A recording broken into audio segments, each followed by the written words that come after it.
We have a newer client that is really, I guess, comes to my mind. They're in the high desert area of California. And just one of the things that has happened, and we think people should always plan for, is unexpected opportunities. Or at the same time, sometimes it's unexpected illnesses or divorces and things like that. And so being prepared for that, I think, is really critical. In this case, they had somebody come by and offer them a whole lot of money for their business. And so it really changed their outlook kind of on life. And they were kind of new to the business because he had basically purchased it from his father. He was learning the business and, doing very well with the business.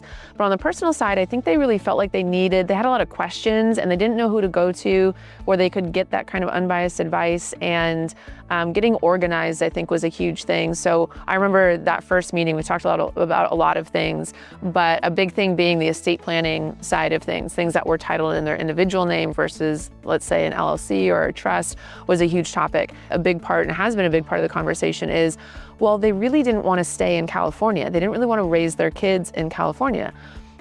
So where else did they want to go, and what would that look like? Would they be able to make that transition? And with a potential opportunity for the sale of their business, is that what they wanted? If they did sell the business, should they keep the real estate to retain an income stream?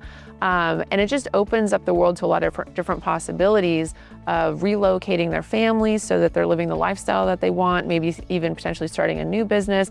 And so I think having a guide to help you understand the financial and different, maybe more boring aspects of what lifestyle they're trying to achieve helps them just know, okay, what's really possible, and if I go that way, am I gonna misstep and do something wrong that I didn't know about, right? Because you don't know what you don't know. One of the things that I think is crucial in a roadmap is really to understand your numbers. What do these numbers actually mean? Like, they get offered a really big amount of money to sell their business, but then what does that look like to go through life? What does it mean to live off that amount of money?